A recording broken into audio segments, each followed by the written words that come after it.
Culture d'Islam d'Abdelwahab Meddeb.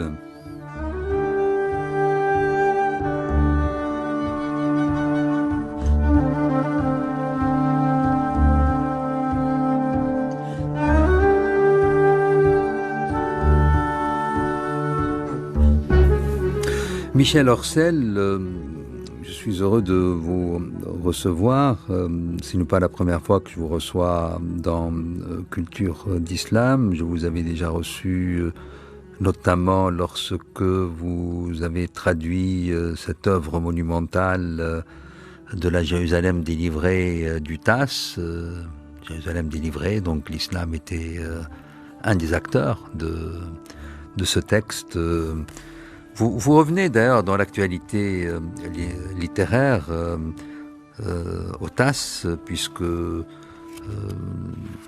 vient d'être publiée une nouvelle traduction de vous, d'un texte très curieux, on en parlera, en cette année 2012, donc Le Messager, chez Verdier. Nous retrouvons donc l'homme qui est en lien avec l'Italie, avec l'italien. Ça a été votre toute première vocation avec la poésie. Moi, on s'est rencontrés en poésie il y a peut-être plus de 30 ans. En effet. Et en même temps, il y a eu ce moment islam, ce dont on va parler évidemment, même si on aménagera un moment à cette traduction du TASS, Le Messager du TASS. Vous avez eu un long séjour en pays d'islam, particulièrement au Maroc, plus précisément encore à Marrakech, qui était votre lieu de résidence pendant ces 12 ou 13 dernières années. 2 livres, De la dignité de l'islam, qui est paru chez Bayard en 2011, et L'invention de l'islam, enquête historique sur les origines, aux éditions Perrin, en 2012. Alors, j'aimerais bien que vous nous situiez ce parcours, cet itinéraire de la poésie à l'écriture, à l'université, puisque vous avez été maître de conférence à un moment, et vite vous avez abandonné l'espace académique. Le rapport avec l'Italie, la traduction des grands classiques italiens, modernes d'ailleurs du XXe siècle, comme de l'époque ancienne, particulièrement donc ce rapport avec le TASS, avec Leopardi, et ce moment, le voyage en Orient aussi. On s'est rencontrés une fois d'ailleurs à Damas, furtivement, mais voilà, vous étiez en allée vers Bagdad, au moment où personne n'allait à Bagdad, le Bagdad de l'entre-les-deux-guerres, celle de 91 et de 2003. On était à la veille pratiquement de la guerre de 2003. Guerre, exactement. Oui. Et vous avez eu l'audace, par train, je crois, de Damas vers Bagdad. L'islamologie n'est pas du tout une passion récente, car dans le cours de mes études de jeunesse, j'ai suivi un cursus tout à fait sérieux d'islamologie à la Sorbonne, où j'ai eu notamment pour maître Roger Arnaldez, récemment disparu.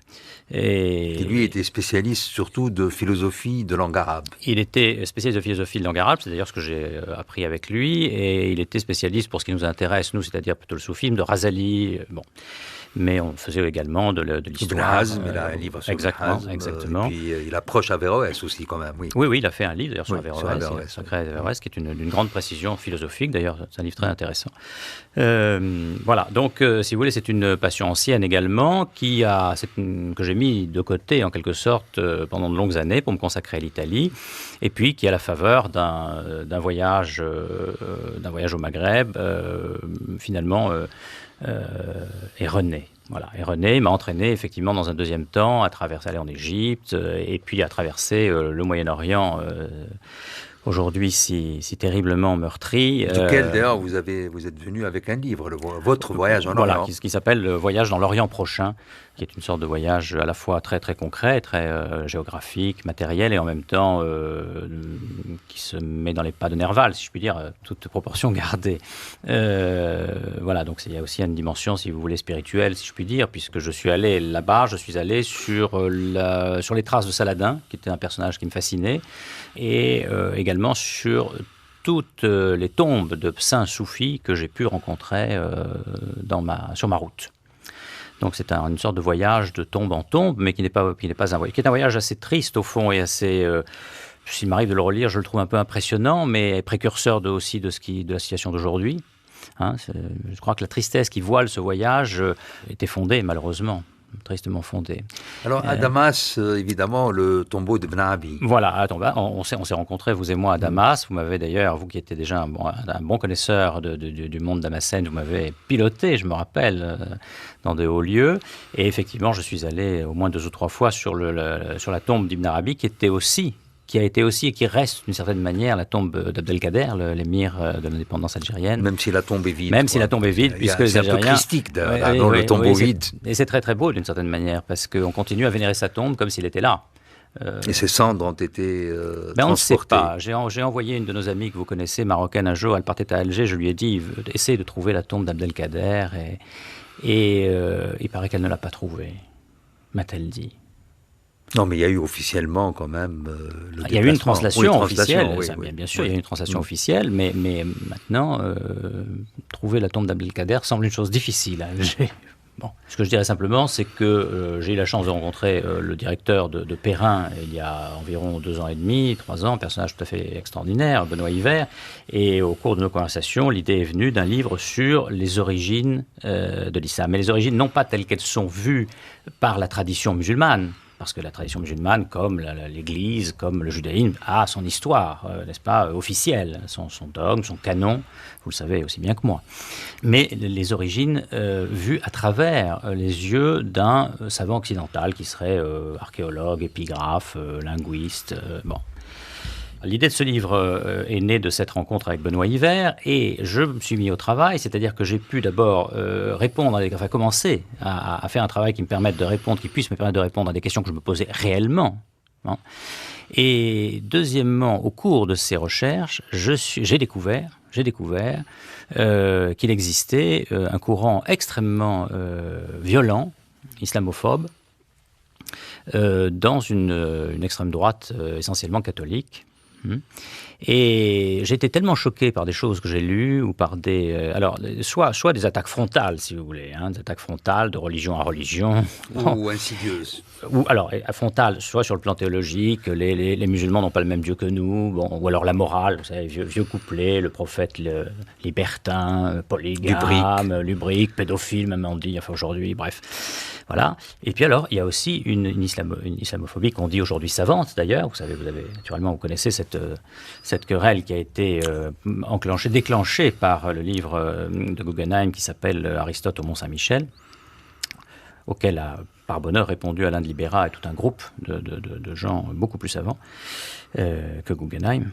Et dans ce courant-là, donc existe une mouvance chrétienne, mais chrétienne d'extrême droite. Je ne parle pas du tout de l'Église en tant que masse des fidèles et des clercs qui, pour la plupart, sont extraordinairement ouverts, généreux et qui partagent avec les musulmans tous les jours. Enfin, donc là, le fait, le second livre qui est paru en premier de la dignité de l'islam, parce que c'est lui qui traite de l'islamophobie, est né suite à votre enquête pour écrire à l'invention. Au cours de ce travail de réduction de... Et donc vous l'avez détaché. Et donc vous avez fait un premier livre. Je l'ai détaché. C'est de la dignité de l'islam chez Bayard. Chez Bayard, c'est ça, qui est sous-titré « Examen et réfutation de quelques thèses de la nouvelle islamophobie chrétienne ».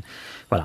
Et alors, ça c'est un pamphlet naturellement, mais très technique, parce que je prends point par point et je réponds point par point d'une façon tout à fait rationnelle à ces attaques-là. Dans un deuxième temps, donc, une fois ce livre publié, je me suis remis à la rédaction de l'invention de l'islam. Et là, j'ai pu alors, je crois, mener un travail, si vous voulez, parfaitement objectif, sans souci de quelconque... adversaire potentiel. Mais on en vient à ce livre, pardonnez-moi. Oui, on va détacher, on fait un premier temps, en tous les cas, sur le livre que vous avez intitulé « De la dignité de l'islam », avec comme sous-titre « Réfutation de quelques thèses de la nouvelle islamophobie chrétienne ». Livre, je le rappelle, et qui est paru aux éditions Bayard. Qu'est-ce qui vous a poussé à écrire ce livre vous vous êtes senti blessé du fait que vous veniez de la chrétienté, que vous vous êtes retrouvé en islam, hôte de l'islam Ce qui m'a choqué le plus... Oui, alors d'abord, naturellement, je suis de culture catholique, fondamentalement, structurellement catholique, chrétienne, bon, quelles que soient mes convictions d'aujourd'hui, peu importe. Hein. Et j'ai naturellement une connaissance et un amour, je dis, du monde musulman. Bon. Alors j'ai été choqué premièrement par ces attaques quand même très très violentes et deuxièmement que j'ai trouvé fort peu chrétiennes, vous voyez, même je dirais même antinomique avec ce qu'est censé enseigner l'Église. Voilà, alors ça et mon sens de la justice a été chatouillé. Voilà, j'ai sorti mon glaive. Oui, parce que vous avez été pratiquement tout aussi violent pour réfuter les violences. Oui, exactement, oui. Et vous avez commencé par ce que vous avez intitulé dans ce livre « La provocation de Ratisbonne ». Il est clair que même si je pense que l'Église en tant que corps constitué est étrangère à cette islamophobie, il est clair que le retour du religieux, qui est colossal dans le monde musulman, les mosquées pleines dans le monde entier, chez nous aussi bien sûr, tout ça effraie évidemment une Église qui, elle, voit ses temples se vider. Hein. Donc je pense que dans cette espèce de reprise en main que l'Église a opérée avec l'élection de Benoît XVI, il y a quelque chose qui est une forme d'expression d'une distance et face au dialogue. Hein, au dialogue avec les musulmans. Voilà. Ça, je pense que c'est assez clair. Et le fameux discours de Ratisbonne était très clair de ce point de vue-là. Hein. Citer le propos qu'a cité Benoît XVI dans cette allocution universitaire était extrêmement provocateur, me semble-t-il. Bon, Vous ne pensez pas aussi que ce qui peut-être... on est toujours en Europe face à ce débat à propos de l'islam, lorsque, comme actuellement, une forte tendance en islam opte pour une radicalisation à partir du matériau traditionnel islamique, donc il y a une logique possible en ce sens-là. C'est peut-être cet islam-là aussi qui amène ceux qui n'aiment pas l'islam à trouver matière que les musulmans la leur donnent, si j'ose dire. Certainement, ça va de soi. Il y a une provocation, un exhibitionnisme religieux du côté musulman, ça va de soi. Et d'ailleurs, on devrait analyser ce radicalisme mondial comme un parallèle à la société de consommation mondialisée. Le port du voile mondialisé, des tenues qui deviennent uniformes d'Arabie Saoudite. La forme de nuisance que prend l'appel de la prière, alors qu'au départ il était censé être plutôt d'effet esthétique. Oui. Écoutez, on pourrait passer en revue, naturellement, toutes les raisons que les intégristes ou autres traditionnalistes trouvent pour provoquer, souvent, il faut bien le dire, les sociétés dans lesquelles ils se trouvent. Bon, maintenant, moi, je ne me place pas sur ce terrain politique-là. Hein, et je pense simplement que, en tant qu'occidental, si nous devons affronter un adversaire, nous avons un devoir, c'est d'utiliser les armes des Lumières, et donc du respect de l'autre. Voilà. Dans le dialogue. Qu'on puisse être chrétien, évidemment, qu'on puisse soutenir, et je pense qu'on a de bonnes raisons, que l'Europe a des racines chrétiennes, et essentiellement chrétiennes. Moi, je n'y vois pas d'inconvénient. Hein. Donc, je pense qu'on a tout à fait le droit de dire que l'islam est une religion acceptée chez nous, mais qu'elle ne fait pas vraiment partie de notre héritage. Très bien. Mais tout ça, on doit le dire dans le respect de l'autre, dans le respect de ses convictions et de son propre héritage.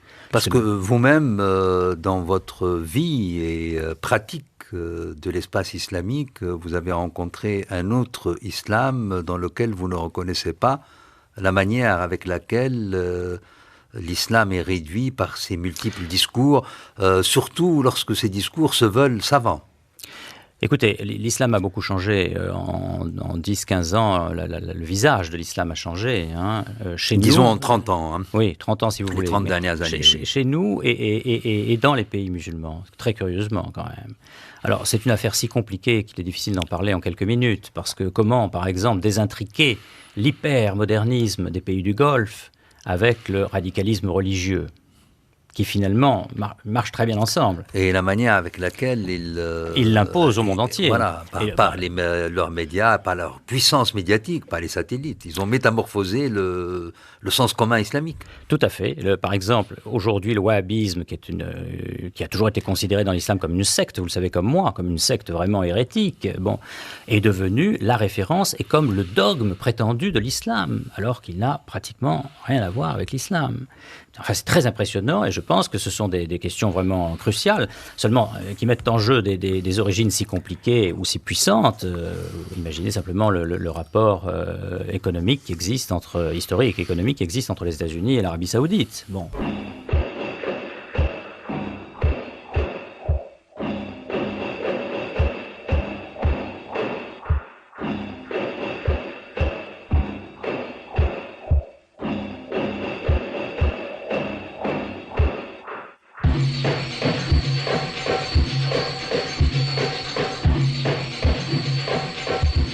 Deux ou trois éléments que vous avez repérés, constantes, dans ce discours construit particulièrement parfois par des auteurs très savants, éminents, et même parfois avec un instrument d'intelligence et d'intellectualité, pas tous, mais certains, véritablement pertinents. Pas tous, mais oui. Il y a là de très grands noms que je respecte beaucoup, comme des gens comme Alfred Louis de Prémar, par exemple, qui était un très très grand arabisant, ou le révérend Père Gillot, qui sont tous, d'ailleurs, ils sont presque tous ecclésiastiques, sont des gens qui sont d'une force peu commune dans le maniement de la langue arabe, dans la connaissance de l'arabe coranique, dans la philologie, de la philologie, l'archéologie, l'épigraphie, et enfin surtout la philologie et le coranique, qui plus est, et dans l'histoire aussi de l'islam. C'est le cas de Prémar, notamment, qui est un grand historien. Mais si vous voulez, en même temps, quand on se plonge au cœur des travaux de ces gens-là, on se rend compte qu'il y a de subtiles distorsions. C'est-à-dire qu'à un moment donné, leur savoir n'est plus tout à fait objectif et tente à faire prévaloir des solutions qui sont disqualifiantes pour l'islam. Lesquelles, par exemple, justement? Voilà, alors, les constantes, les structurelles que vous avez repérées. Non, je vais vous donner un exemple qui me vient à l'esprit. C'est par exemple la question du dôme du rocher. Les raisons qui ont poussé, semble-t-il, le calife omeyyade. Donc, pourquoi, pardonnez-moi, vous finissez, c'est le dernier chapitre de votre second livre, voilà. L'invention de l'islam. Voilà. Alors, si vous voulez, parmi les raisons qu'on a pu donner à l'érection du Dôme du Rocher, ce chef-d'œuvre absolu de l'architecture islamique, il y a toutes sortes de raisons complexes que j'étudie dans mon livre, mais il est frappant que 2 ou 3 des islamologues français, en l'occurrence, auxquels j'ai tenté de répondre, préfèrent à toute comme explication l'explication qui est due à 2 historiens anciens, mais peu fiables, lesquels attribuent la construction de ce sanctuaire à la volonté du calife de détourner, de créer au fond une autre Mecque, une autre Kaaba. Voilà. Alors, on a 2 témoignages là-dessus, et 2 témoignages dont on sait pratiquement qu'ils sont faux, puisqu'ils sont liés, si vous voulez, au parti anti-omeyyade. Mais même cet argument... évidemment connu, si vraiment il est avéré, il ne pouvait être que ponctuel, puisque Abdelmalek, à l'époque, le calife situé à Damas, avait un problème de conflictualité. Il y avait une guerre civile. Avec une Mecque qui, à un moment, dont il a été dessaisi, puisqu'il s'est retrouvé sous une autre autorité. Tout à fait. C'était Ibn Zubayr qui était. Et donc, il n'y avait pas moyen d'aller, en effet. Il n'y avait pas moyen. C'est plus compliqué que ça, justement, parce que les historiens ont découvert des documents passionnants. Justement, on sait que lorsque la Mecque était assiégée par Al-Hajjaj, le vizir, homme à la fois lettré et cruel au service du calife omeyyade, eh bien, Al-Hajjaj obtenait des autorisations pour ses soldats d'aller faire le pèlerinage. C'est-à-dire qu'on arrêtait là, les hostilités pour laisser passer les pèlerins. Donc ça ne pouvait pas être le pèlerinage de substitution qui a été... Voilà. En revanche, comme le flux des pèlerins s'est ralenti à ce moment-là, il est fort possible qu'on ait célébré une sorte de Kaaba de substitution, mais sans jamais confondre l'un et l'autre, si vous voulez. Donc finalement, entre les 2 livres de la dignité de l'islam, réfutation de quelques thèses de la nouvelle islamophobie, d'une part chrétienne, paru chez Bayard, et l'invention de l'islam, enquête historique sur les origines, paru chez Perrin, vous vous délestez du négatif. dans le premier livre. Oui, c'est un peu ça. Et en toute sérénité, vous développez vos propres thèses selon la vision qui est la vôtre. Alors, ça n'est pas vraiment ma propre thèse. J'ai essayé de rendre compte des travaux les plus actuels, si vous voulez, couvrant tous les domaines qui touchent donc à l'archéologie, à l'épigraphie et à la linguistique. Alors, chez ces savants qui n'aiment pas l'islam, quelle est la thèse insidieuse par en dessous, par rapport à leur propre recherche, par rapport à Mahomet, à la figure même de Mahomet? Est-il légendaire? Est-il historique? Par rapport au Coran, est-il véritablement authentique? Est-il fabriqué? Sans entrer dans le mythe islamique de la parole divine, la question du statut, de l'historicité du texte, ce sur quoi ils essayent de fonder à la fois donc les matériaux, les hypothèses qui deviennent des thèses, et ce à quoi vous-même vous parvenez, parce que c'est lié, évidemment. Alors, bon, si vous voulez, d'une certaine manière, on a toujours, depuis la naissance de l'islam, il y a eu une réaction anti-musulmane dans le monde chrétien, et donc finalement, ce sont toujours les mêmes arguments qui sont recyclés. Il y en a qu'un qui est apparu assez nouvellement dans les années 70-80, c'est quand Patricia Crone, une chercheuse d'ailleurs d'origine suédoise, mais américanisée, qui a été l'élève de John Wansbrough, lui-même américain. Lui-même, alors lui totalement américain. Donc quand Patricia Crone a émis l'hypothèse et défendu l'hypothèse que la Mecque n'avait jamais existé et qu'elle était une invention des califes omeyyades également. Voilà. Alors ça, c'est le seul argument nouveau dans la polémique anti-musulmane depuis que l'Occident a eu connaissance de l'islam. Alors, quels sont grosso modo ces... Remarquez, pardonnez-moi, la première polémique chrétienne a commencé en Orient même. Oui, avec Jean Damascène. Oui. Même si maintenant on se demande si c'est lui ou non qui a écrit le chapitre 101 du livre des hérésies, parce que l'islam était perçu comme une hérésie chrétienne en fait. Mais là, ça c'est une autre affaire. C'est pas tout à fait une autre affaire. Oui. Mais bon, oui. Alors Saint Jean Damascène. Selon moi, et naturellement je me fie à des prédécesseurs et à des travaux très très sérieux là-dessus, selon moi effectivement cette partie du chapitre 100 ou 101 selon la numérotation du livre des hérésies de Saint Jean Damascène n'est pas du Damascène. Voilà. Si vous voulez, Saint Jean Damascène était un homme d'une très haute culture et qui avait une plume extrêmement acérée et très rationnelle. Bon. Et il expose notamment la christologie musulmane avec une extraordinaire clarté et une justesse, une exactitude. Il comprend très très bien ce que c'est. Et quand il s'agit de parler du Coran, tout d'un coup, ça bafouille, on n'a plus du tout la même rationalité, on n'a plus la ligne du discours se perd, et on a un matériau qui en plus est très troublant, qui ne correspond absolument pas à ce que nous savons du Coran et de sa formation. Donc tout laisse à supposer. Remarquez, j'aime beaucoup dans ce passage, je trouve ça très beau en termes de polémique, face aux musulmans qui estiment que pour la raison trinitaire, les chrétiens étaient associateurs, c'est-à-dire païens, c'est-à-dire polythéistes. Lui, il répond, certes, si nous sommes associateurs, vous êtes amputateurs, puisque votre christologie ne va pas jusqu'au bout. Oui, enfin, c'est beau. C'est beau, c'est discutable, entre nous soit dit, d'un point de vue à la fois théologique et rationnel, c'est très discutable. Mais bon, mais cela dit, c'est beau et c'est certainement un grand lettré, un grand personnage, Damascène. Mais pour revenir donc à la question que vous me posiez, si l'on accepte cette polémique qui est orientale, qui est d'origine orientale, dès que le monde chrétien latin a connu l'islam, les mêmes attaques ont été formulées. Alors naturellement, Mahomet est un imposteur, il n'a pas existé, c'est un prophète lubrique, enfin c'est un faux prophète, ça c'est tout à fait actuel, c'est un homme lubrique, c'est un violent, etc. Voilà. Alors ça c'est sur le prophète. Le Coran naturellement est considéré comme un ramassis soit de sottises, soit de choses incompréhensibles. Alors aujourd'hui, il s'est recyclé de façon plus intelligente. On essaie de montrer que ça n'est pas d'origine arabe, que c'est d'origine syriaque. Bon, il y a toutes sortes d'hypothèses et d'instruments qui sont liés au démontage ou à la déconstruction, si vous voulez, du Coran et du mythe coranique. Bon. Et puis, alors, il y a des attaques qui ne concernent plus vraiment l'islam en tant que corps indépendant, mais qui l'attaquent dans sa relation aux autres monothéismes. l'islam se réclamant d'Abraham, hein, et passant pour être le troisième, à juste titre à mon sens, passant pour être la troisième branche du monothéisme. Alors cela est critiqué par un certain nombre de personnes qui sont des savants aussi d'ailleurs, souvent je pense aux époux Urvois, qui sont des gens, des arabisants très très compétents, très pointus, mais que leur foi, alors vraiment, rend parfois extraordinairement aveugle. Donc, si vous voulez, leur position, c'est de dire l'islam, ils n'adorent pas le même Dieu que nous. Leur Abraham, leur Jésus, leur Marie, ça n'a rien à voir avec les nôtres. Bref, on en revient à une religion un peu totémique, quoi. Mon totem, c'est mon totem, je le garde, et c'est pas à toi. Enfin, c'est très...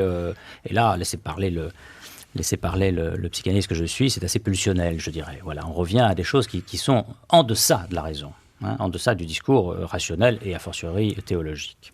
Voilà pour répondre. Donc vraiment une phobie, quoi, au sens fort du terme. Oui, je crois que c'est une phobie au sens fort du terme, oui, absolument. Oui. Et pour le Coran, il y a eu, vous avez cité Patricia Crone, ce qui a été relancé parce que c'est une thèse qui est apparue au XIXe siècle par son maître, Walsborough, sur le fait, une datation tardive du Coran par rapport à ce que, là où il est situé dans la tradition islamique, comme un texte recensé et fixé sous le troisième calife. Voilà, sous le troisième calife. Officiellement, donc, le texte du Coran est fixé sous Othman, troisième calife. Bon, c'est-à-dire assez tôt, hein, quelques années après la mort du prophète. Bon.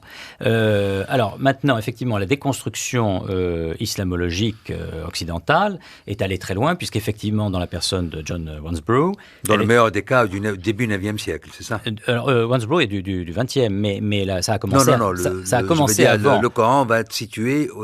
comme un texte constitué et fixé. Eh bien, ça dépend justement. Au 9e. Walsborough est allé jusqu'à dire 10e siècle, à cause des interventions supposées qu'à l'Hajjaj, dont nous parlions tout à l'heure, qui était à la fois général et grand lettré, aurait fait subir aux variantes. Enfin, il aurait uniformisé, il aurait même, disent certains, ôté des versets. Enfin, tout ça reste dans le domaine de la supputation. Mais le personnage de la fin 7e, début 8e. Voilà, exactement, c'est ça. Puisque c'est lui qui reprend la Mecque en 795 à Ibn Zubayr, l'anticalife, dont nous parlions tout à l'heure. 695. Ouais. Voilà, alors donc sur le Coran, effectivement, l'islamologie depuis Goldziher, hongrois du 19e jusqu'aujourd'hui, épouse des positions très très différentes pour ce qui est la question de la datation du Coran, puisque certains tiennent encore pour une véracité globale du récit islamique, et puis d'autres alors tendent à réduire le Coran soit à un corpus aggloméré de savoirs divers, de la grande thèse prévalant aujourd'hui, d'un point de vue médiatique, plus que savant, c'est celle de Luxembourg, Christophe Luxembourg, qui est un pseudonyme de quelqu'un qu'on ne connaît pas, mais qui est probablement un chrétien oriental. Oui, mais mésopotamien même, avec certitude.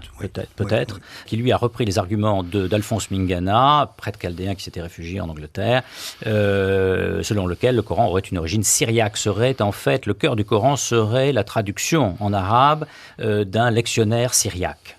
Voilà. D'où les points de contact qu'on pourrait trouver entre la théologie chrétienne et la théologie musulmane. Voilà pour vous résumer très brièvement les...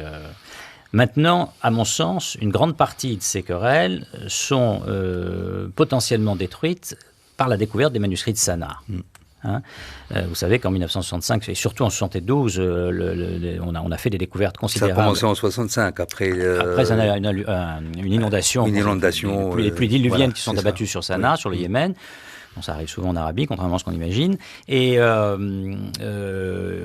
queue de mousson, quoi. Oui. Alors une partie du clocher du minaret de la grande mosquée de Sanaa s'est écroulée, et à la faveur de cet écroulement, si je puis dire, on a découvert des caches secrètes dans lesquelles étaient entassés des milliers de manuscrits, essentiellement coraniques, mais pas seulement, et qui se sont révélés extrêmement précieux, extrêmement anciens. Et on a un deuxième temps dans le plafond, je crois. Voilà. Alors il y a eu une deuxième découverte du même ordre quelques années plus tard, en 1972. Alors les Yéménites ont d'abord fait appel, ont lancé une sorte d'appel international. On a découvert, pardonnez-moi, et vous le rappelez, dans l'invention de l'islam, un certain nombre de ces documents dans des ventes publiques en Occident.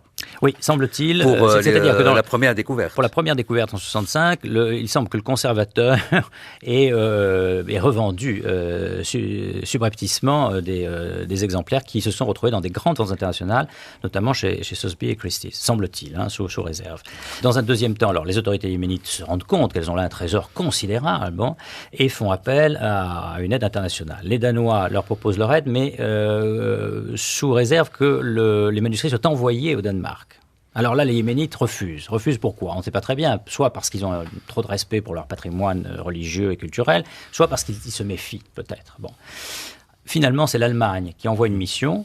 Et l'Allemagne envoie donc un spécialiste du paléographe et lexicographe qui s'appelle Puin, Gerd Rüdiger Puin.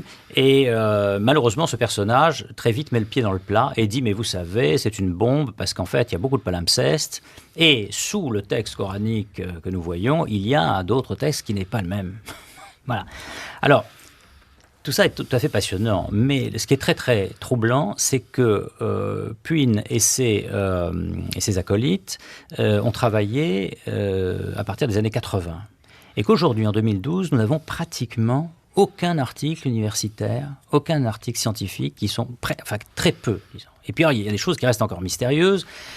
Puin et son assistant... Il y a comme une découverte en rétention. En rétention. Alors c'est très complexe parce que, si vous voulez, on comprend, intellectuellement j'entends, on comprend que les intégristes soient troublés, perturbés et ne veuillent pas qu'une version différente du Coran si ancienne soit connue. Bon. Mais en même temps, avoir une version, fût-elle un peu différente du Coran, qui soit aussi ancienne, ça ruine naturellement toutes les théories de la mise en cause, de la naissance tardive, de l'inauthenticité et de la naissance tardive, vous comprenez? Parce qu'en plus, la mosquée du Yémen, la mosquée de Sanaa, a été une des toutes premières qui a été construite, semble-t-il, sur l'ordre du prophète d'ailleurs. Donc c'est vraiment un monument extrêmement ancien, un des plus anciens de l'islam. Et ces textes datent de 30 à 40 ans après la mort du prophète. Alors, évidemment, il y a plusieurs couches, si je puis dire, de manuscrits et de palimpsestes, mais les plus anciens semblent remonter, selon les datations les plus favorables, à 20 ou 30 ans après la mort du prophète, ce qui fait vraiment des textes extrêmement précoces. Voilà. Alors, ce qui est intéressant aussi, c'est que d'après ce qu'on sait, puisqu'il y a quand même des informations qui circulent, qu'on peut attraper, il faut faire de vraies recherches, mais on arrive à avoir des informations. Et d'après ces informations, ce qui est intéressant, c'est que ces Corans de Sanaa correspondent aux descriptions que nous avons des Corans qui ont été éliminés par la version de Othman. C'est-à-dire que lorsque, sous le troisième calife, on a décidé de donner une version unique du Coran, qui deviendrait la version canonique, la Vulgate, eh bien, on a éliminé des recueils concurrents, des recueils personnels, puisque le prophète n'avait jamais voulu que le Coran fût transcrit et consigné. Certains s'étaient fait des aides-mémoires et avaient noté partie ou totalité ou grande partie du Coran, du texte coranique. Et donc, notamment, Ubay, qui a été un des secrétaires du prophète, Ibn Mas'ud, un des premiers compagnons, et Ali, gendre, cousin et successeur du prophète. Bon. Donc, si vous voulez, ce qui est très intéressant, c'est que, premièrement, ce que nous savons de ces recueils, finalement, ne sont pas fondamentalement différents du texte connu aujourd'hui. Et deuxièmement, il semble que dans les manuscrits de Sanaa, on trouve justement des versions qui ressemblent notamment à celle d'Ibn Mas'ud. Alors, c'est très, très intéressant. C'est une des dernières versions qui a circulé vers l'an 1000. L'an 1000, au Xe siècle. On en perd totalement les traces. Au Xe siècle, une décision de justice à Bagdad a décidé de brûler la dernière version de Mas'ud et de l'interdire. Et très curieusement, c'est en fait à partir de ce début du XIe siècle, fin du Xe siècle, qu'on n'entend plus parler des autres Corans, quoi. Le Coran s'uniformise étonnamment et est accepté par tous, chiites et sunnites. Exact. Oui, c'est ça. C'est d'ailleurs une question que je n'ai pas abordée, mais qui est très complexe et très intéressante. Pourquoi les chiites, qui pourraient se réclamer d'un Coran Ali, qui les légitimerait, évidemment. Qui les légitimerait aussi, ont finalement accepté la Remarquez, version... chez les chiites, il y a l'idée du Coran caché. Bien sûr. Qui est toujours là. Bien sûr, mais comme on dit qu'il y avait des versets... Comme avec l'imam caché. Oui, mais dans les querelles originelles, on a trace de versets concernant Ali qui auraient été supprimés. Oui, c'est la grande question là, des chiites. Tous les livres saints parlent de la famille des prophètes concernés, et là, pas un mot sur la famille. Voilà. Donc on peut s'étonner que les chiites aient finalement adopté la version sunnite en usage dans le monde sunnite.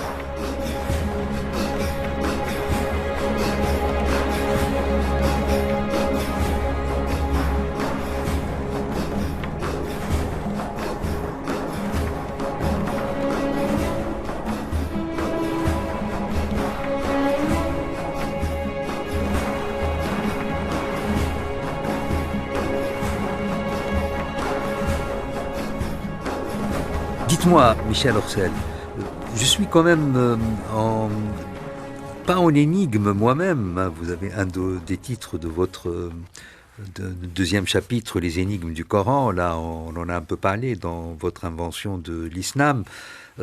Autant je comprends le livre polémique pour réfuter les thèses islamophobes. Parce que là, de la dignité, on peut dire que vous avez été indigné par de telles interprétations, de telles hypothèses qui vous ont paru injurieuses, qui vous ont paru contrevenir à la loi de l'hospitalité, à l'accueil de l'autre, à l'accueil de l'étranger. Vous-même, vous avez reçu des étrangers et vous avez été reçu en tant qu'étranger dans ce lien de va-et-vient entre chrétienté et islam. On comprend là. Mais ce livre-là est original, L'invention de l'islam, enquête historique sur l'origine. J'ai lu beaucoup de livres de savants. C'est pas un livre dans la logique et dans l'écriture d'un texte académique, d'un texte qui appartient à ce qu'on appelle le corpus scientifique, où il y a des hypothèses affinées, ceux qui sont pour le Coran tardif. Vous avez cité Crone, vous avez cité son maître, je le prononce mal, c'est pour ça que j'en occulte le nom. On peut citer aussi les thèses d'un Coran qui se rapprocherait pratiquement de la tel qu'il est situé dans la tradition islamique, comme le fait François Desroches en tant qu'épigraphe, parce qu'il a travaillé au plus près en tant qu'épigraphe sur les plus anciens manuscrits de Coran. Et il est très surpris de voir que finalement, par exemple, la division des versets repérables, on retrouve, pour ainsi dire, la distribution actuelle des Corans qui circulent, imprimé. Il y a un autre ton, l'écrivain est là, parce que c'est plus écrit qu'un texte académique. Il y a une volonté, évidemment, de référer à des notes, d'être très précis dans le rapport aux sources, mais très allégé. Il y a une âme légère, voilà, il n'y a pas la lourdeur scientifique. On sent l'écrivain derrière, il y a une sorte d'hybridité du texte dans le bon sens du terme. Je m'interroge comment un tel texte pourrait être reçu par le corps des savants. Écoutez, je vous remercie d'abord des compliments que vous me faites et j'espère qu'ils sont mérités. Je dirais en tous cas un statut particulier, voilà. Oui. Même s'il a le souci d'être dans la rigueur scientifique. Ah oui, alors justement, ce que je tiens à dire, c'est que vraiment, j'ai tenté de rendre compte dans ce livre des recherches quand même, des recherches et des découvertes les plus actuelles. Hein. J'ai tenté de donner l'état actuel de l'islamologie, les questions telles qu'elles se posent sur ces 5 grands mystères originel, hein, c'est-à-dire l'existence historique du prophète, 2, la constitution du Coran, 3, l'existence de la Mecque, 4, la Kaaba, l'islamisation de la Kaaba, et 4, le mystère du sanctuaire du Dôme du Rocher. Bon. Alors, j'ai essayé vraiment de balayer le plus largement possible et le plus finement possible toute la recherche savante la plus actuelle. Hein, bon. Et à partir de là... Mais votre travail est à la fois analytique et synthétique. Oui, écoutez, tant mieux si j'ai réussi ça, parce que ce que je souhaite, c'est effectivement montrer qu'il faut faire aujourd'hui le travail que naturellement l'Église a fait, contrainte et forcée, sous les coups de boutoir de Loisy et Renan, enfin Renan et Loisy plutôt, dans le sens chronologique, et c'est-à-dire les gens qui se sont interrogés sur l'historicité du Christ et sur la véracité du dogme. Hein, voilà. Donc on peut faire le même, je crois qu'on n'a jamais fait de façon... On est sommé de le faire, même. On est sommé de le faire. Et alors finalement, on se rend compte que beaucoup de savants, chacun dans son domaine, travaillent là-dessus. Mais il fallait rassembler tout ça et voir l'état actuel. Voilà. Et à partir de là, comme naturellement nous sommes dans les sciences humaines et pas dans les sciences exactes, on peut donner son interprétation. Et moi, je laisse percer quand même mon interprétation, bien que je tâche vraiment, que j'ai pris vraiment à cœur et à tâche d'être le plus objectif possible. Et le plus beau compliment d'ailleurs que m'a fait quelqu'un, c'est de me dire... On ne sait pas d'où vous parlez.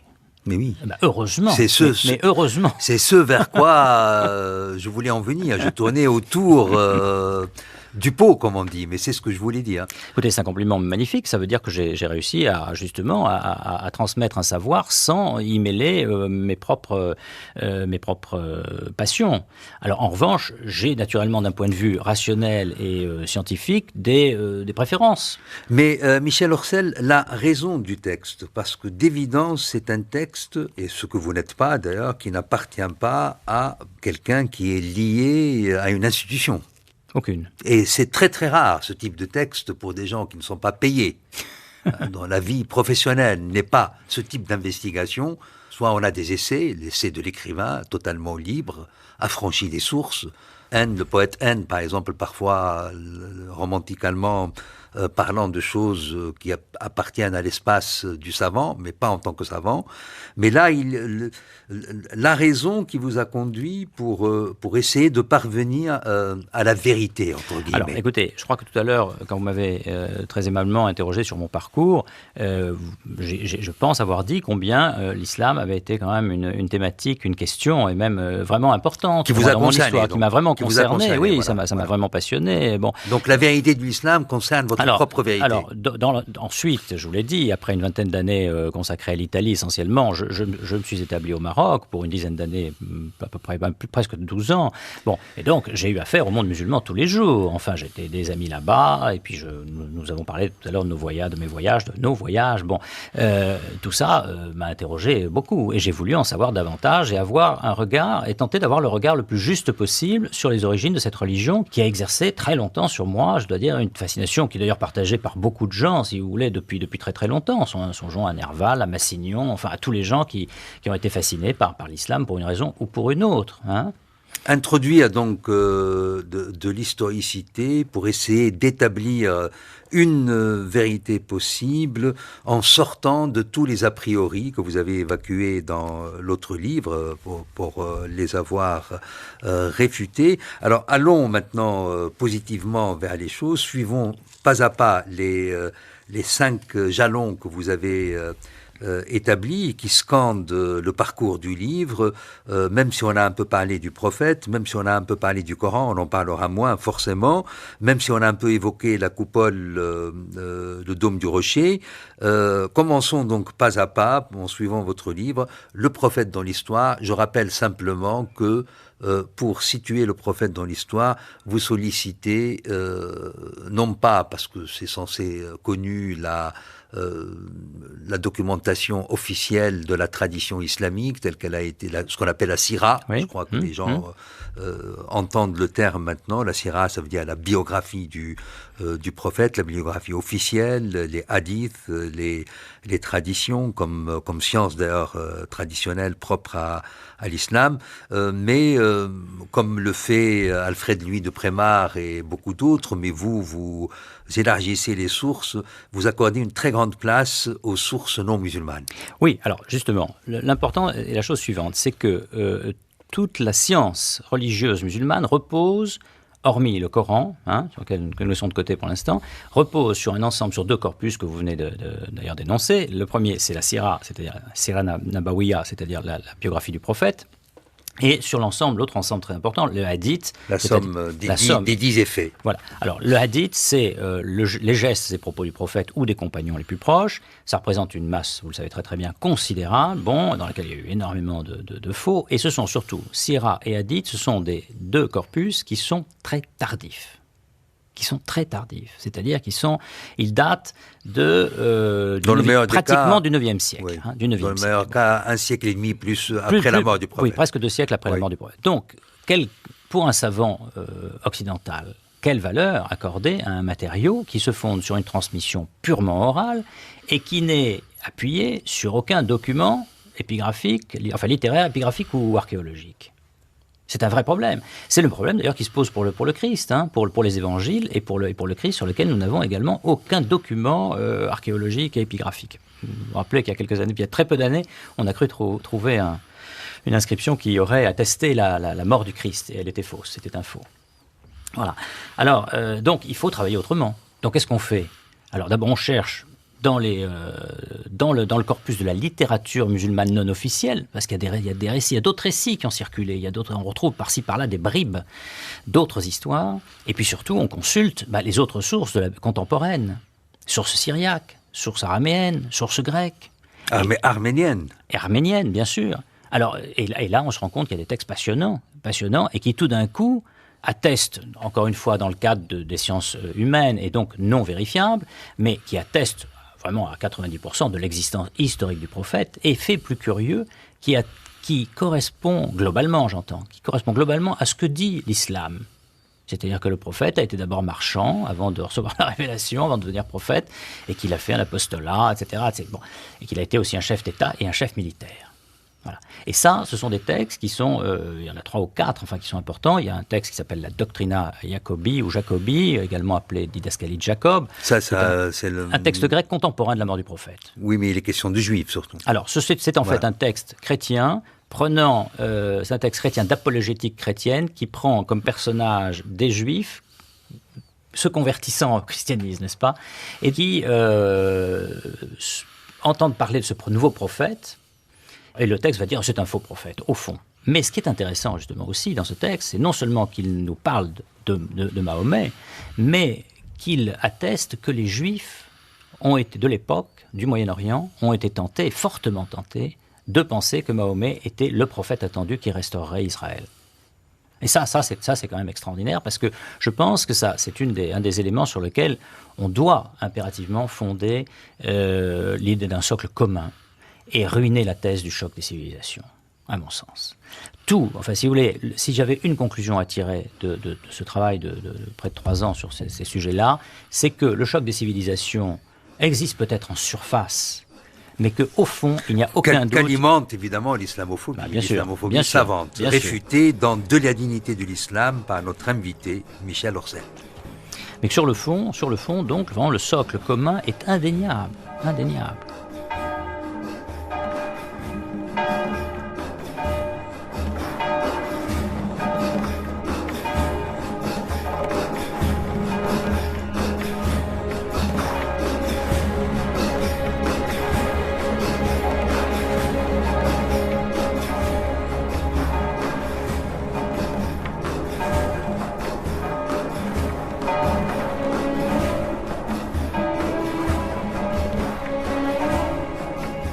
Alors, la fameuse hypothèse, toujours à propos du prophète, judéo-nazaréenne, là, évidemment, là aussi, il y a toute une littérature là-dessus, que finalement, l'islam est né dans un climat judéo-chrétien, mais un christianisme très particulier qui serait très proche de la christologie telle qu'elle se répercute dans le Coran.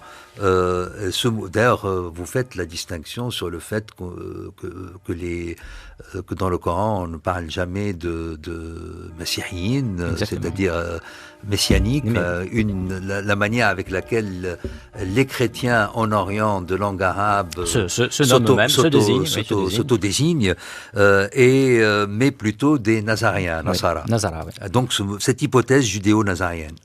Alors, écoutez, elle est assez ancienne. Au fond, elle a été perçue, notamment le Damascène, d'une certaine manière, laisse entendre ça, en disant que c'est en classant l'islam, enfin l'ismaélisme, puisque le mot islam n'existait pas en tant que tel à l'époque, en classant l'ismaélisme comme une des hérésies chrétiennes, c'est un peu la voie qu'il indique. Hein. Bon.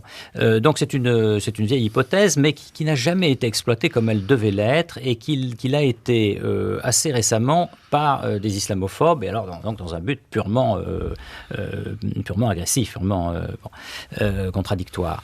Mais je pense qu'il y a quelque chose de vrai là-dedans qui est tout à fait passionnant. Donc en 2 mots, si vous voulez, après la mort du Christ, l'Église originelle se sépare en 2 grandes branches. L'église de Jacques, l'église de Jérusalem, qui reste à Jérusalem et qui est composée de juifs qui continuent à croire en la Torah d'une certaine manière et à appliquer les prescriptions judaïques. Et puis un autre mouvement qui est représenté par saint Paul et qui va triompher, par Paul de Tarse, qui est le représentant de la circoncision de la chair. C'est-à-dire on abandonne les rites judaïques pour les intérioriser, les idéaliser d'une certaine manière et s'ouvrir aux gentils, s'ouvrir aux païens. Bon. Alors, il y a eu des conflits entre ces deux mouvements qui n'ont pas abouti à une hérésie officiellement, mais il n'empêche qu'il a existé à ce moment-là, nous le savons, un courant qu'on appelle en général l'ébionisme, qui est assez complexe. Il semble qu'il y ait eu trois courants dans ce mouvement, mais ce mouvement donc serait un produit de l'Église de Jérusalem, qui croyait donc au prophétisme, à la messianité du Christ, mais non pas à sa divinité. Grosso modo, c'est ça. Alors nous sommes là, d'abord... C'est-à-dire on est totalement dans le Christ coranique. Dans le Christ musulman, exactement. Ouais. Mais dans le Christ arien aussi, dans le Christ Darius. Dans le Christ Darius, hérésiarque du 5e siècle, je crois, pour qui le Christ est effectivement inférieur au Père et n'est pas de nature divine. Hein. Donc voilà, on est dans un climat chrétien, mais non trinitariste. Ce que les musulmans appelleront associateurs, non-associateurs. On n'associe personne à l'unicité divine. Voilà. Donc, il est fort possible, maintenant, c'est une hypothèse en sens où nous avons très très peu, nous n'avons pratiquement pas de preuves de la circulation, de la migration du judéo-nazaréen en Arabie. Néanmoins, nous avons quand même des éléments importants. La première chose, c'est que, pourchassés par Byzance, tous les chrétiens non orthodoxes se sont réfugiés ailleurs, persécutés violemment par Byzance, qui n'était pas tendre pour les chrétiens non orthodoxes. Les nestoriens se sont réfugiés en Perse. Et l'église officielle de Perse est devenue nestorienne. Donc, le courant judéo-nazaréen, où pouvait-il se réfugier? La Perse était déjà occupée. Péninsule arabique. Péninsule arabique, ça semble logique, ça semble rationnel. Et par ailleurs, dans la tradition musulmane, nous avons un écho formidable. Dans le Coran lui-même, nous avons un écho formidable de cette présence-là. C'est le prêtre Waraka, qui était un cousin de Khadija, la première femme du prophète. Celui qui va attester de la prophétie. Il va attester de la véracité de la révélation divine. Oui. Et il était chrétien, prêtre chrétien. Et les autorités musulmanes les plus reconnues par le monde sunnite, c'est-à-dire Bukhari et Muslim, ceux qui ont compilé les grands recueils de hadiths, parlent de Waraka disant qu'il traduit l'arabe de l'hébreu et l'hébreu de l'arabe. Donc il est clair et qu'il avait une connaissance des livres saints chrétiens et qu'il était chrétien. Donc nous avons presque là une preuve. Cousin de la première femme du prophète. Cousin de la première femme du prophète, et d'après une recherche que j'ai faite assez récemment, en fait, ayant une souche commune avec le prophète, lui-même d'origine koraïchite. Voilà. Alors, un mot, on ne va pas s'étendre, on l'a déjà évoqué, simplement, pour de toute façon... le temps fait que l'ensemble de l'émission est une mise en bouche pour que nos auditeurs aillent jusqu'à la saveur de votre livre, Michel Orcel, L'invention de l'islam, enquête historique sur les origines aux éditions Perrin, les énigmes du Coran. En un mot, à quoi vous aboutissez cette vérité entre guillemets, finalement l'investigation historique, l'épreuve par l'historiographie vous fait amener à l'idée que le prophète de l'islam, tel qu'on peut le percevoir au regard de l'histoire, correspond à peu près à la manière avec laquelle il est situé dans la tradition islamique. Est-ce que vous parvenez au même résultat pour le Coran? À peu près. Je pencherais, moi, donc aujourd'hui... Donc là, vous seriez très très près de la thèse d'un François Desroches, en tant qu'épigraphiste. Oui, qui est paléographe aussi, et qui a travaillé effectivement d'ailleurs sur des manuscrits qui font peut-être partie du groupe, ou en tout cas qui sont de l'époque pratiquement des manuscrits de Sana. D'écriture médinoise, oui. Exactement, et qui sont extrêmement rares. Il y en a quelques exemplaires à Vienne, à Londres et à Paris. Mais d'après François Desroches et les 2 ou 3 chercheurs internationaux avec qui il travaillait à un moment, je crois que maintenant l'équipe ne tient pas, et ils allaient vers l'utopie d'un premier Coran, parce qu'on peut retrouver à peu près la quasi-intégralité du Coran dans des recensions multiples de codex différents. Oui, alors ce travail... À peu près de la même école. Justement, ce travail n'a jamais été fait. Ce travail n'a jamais été fait, et je pense que nous n'avons pas les éléments pour le faire, mais en revanche, ce dont nous souffrons aujourd'hui, c'est du manque, la carence radicale d'un travail d'un État de l'étude des manuscrits de Sana. Oui. Ça, vraiment, ça nous manque. Alors, que se passe-t-il ? Est-ce qu'il y a danger pour les islamologues qui travaillent là-dessus ? Est-ce que les Yéménites ne veulent pas tout révéler ? Il y a des clichés qui sont secrets. Enfin, tout ça est Et pourquoi les Allemands ne publient pas ? Et pourquoi les Allemands ne publient pas ? On peut se le demander. Quel pacte les lie aux Yéménites ? C'est très surprenant. Très surprenant. Oui. La Mecque, 3e point, 3e jalon. Ville inventée, point d'interrogation. J'ai dit tout à l'heure que Patricia Crone avait émis cette hypothèse que la Mecque n'existait pas. Je crois que vraiment, si on consulte tous les historiens, les archéologues, etc., je comprends tous ces gens, n'est-ce pas, qui tentent à discréditer l'histoire officielle de l'islam, ont des raisons de le faire. Ils s'appuient sur des choses, sur des éléments, sur des éléments factuels. Simplement, ils les isolent et ils reconstruisent leur hypothèse à partir de cet événement sans prendre en compte le reste du paysage archéologique ou littéraire. La présence de la Mecque dans le corpus antique. Alors justement, le problème est le suivant. Une des bases sur lesquelles se sont fondés les Crone et son collaborateur Michael Cook, c'est qu'il n'y a aucune trace de la Mecque dans la littérature antique gréco-latine. Ça n'est pas tout à fait vrai. Bon, on a traditionnellement identifié la Mecque dans une ville que Ptolémée appelle Macoraba. Bon. Alors là aussi, Patricia Crone a tenté de démolir l'idée que Macoraba pouvait être la Mecque, non seulement parce qu'il y a des petites erreurs géographiques, mais elle s'explique parce que les géographes antiques ne prenaient pas les mêmes repères, et on sait que Ptolémée n'a pas suivi le système de, je crois que c'est Ératosthène, je crois. Donc il y a des petites erreurs effectivement topographiques, mais Patricia Crone a tenté aussi de démonter cet argument au plan philologique, en disant Macoraba, ça ne peut pas coller avec la Mecque, ça n'est pas possible. En réalité, c'est tout à fait possible. Hein, si on pense à Mak, qui est du yéménite, l'éthiopien, qui veut dire vallée, et Rab, qui veut dire en arabe le Dieu, Seigneur, Créateur, on voit très bien que Macoraba, ça fonctionne très très très bien. Ça fonctionne très très bien. Mais Patricia Crone et compagnie ont une idée derrière la tête quand ils veulent. Ce qu'ils veulent, ce qu'ils tendent à faire croire, c'est que la Mecque donc n'existait pas et que la Kaaba se trouvait en Syrie. Oui, voilà. Ça, voilà. Donc, alors, si vous voulez, je vous passe les constructions extrêmement audacieuses dans lesquelles ces gens se sont lancés et que j'étudie. Vous faites une digression sur le wahhabisme destructeur des vestiges, ce qui annule la possibilité archéologique, et qu'est-ce que c'est dommage. Ça, c'est une chose épouvantable, enfin, et effectivement désarmante aussi, parce que quand on étudie vraiment le comportement des Saoudiens, on pense irrésistiblement à la Révolution française, à la table rase de la Révolution française, ou à la révolution culturelle chinoise, c'est-à-dire à la destruction totale du patrimoine. Mais ce qui est très étrange dans le cas de l'Arabie saoudite, c'est que naturellement elle s'appuie sur la religion dont elle est en train de détruire les vestiges. Écoutez, Michel Lorcel, on arrive en fin d'émission, on n'a pas évoqué le 5e jalon, on l'avait évoqué un peu avant, le dôme du Rocher. Un mot quand même sur le Messager du Tasse, ce livre un peu... Alors le Tasse, comme vous le savez... platonicien, l'apparition de l'esprit pendant qu'il était en prison... Le Tasse, très grand poète lyrique, ça on le sait peu, mais et très très grand poète épique, donc la Jérusalem délivrée, a écrit également beaucoup de prose, de très grande prose, très grande et très belle prose, et notamment des dialogues. Et comme il a été emprisonné longtemps dans une prison de Ferrare pour folie, puisqu'il était en proie à des crises, à des délires, parfois politiquement très embarrassants, on l'a enfermé plusieurs années. Et dans un de ces dialogues, donc, il est dans sa prison et il est brusquement réveillé par la voix de son génie, puisque un génie venait lui parler régulièrement. Et son génie, en fait, n'est autre qu'un ange.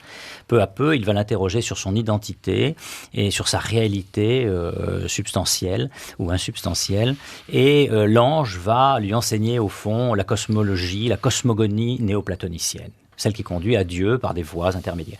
Alors, je pense que c'est un texte qui est extrêmement intéressant parce qu'au fond, nous sommes dans un monde qui est très proche de celui de beaucoup de soufis que vous connaissez comme moi. Hein. Nous sommes dans un monde qui est proche de celui de et presque la scène de la réception de l'ange par le prophète. Aussi. Oui, alors on peut dire ça aussi. Alors là, vous êtes plus audacieux, peut-être beaucoup plus téméraire que moi, mais oui, pourquoi pas, en effet. Paru chez Verdier, Le Messager, traduit par Michel Orcel, du TASS donc.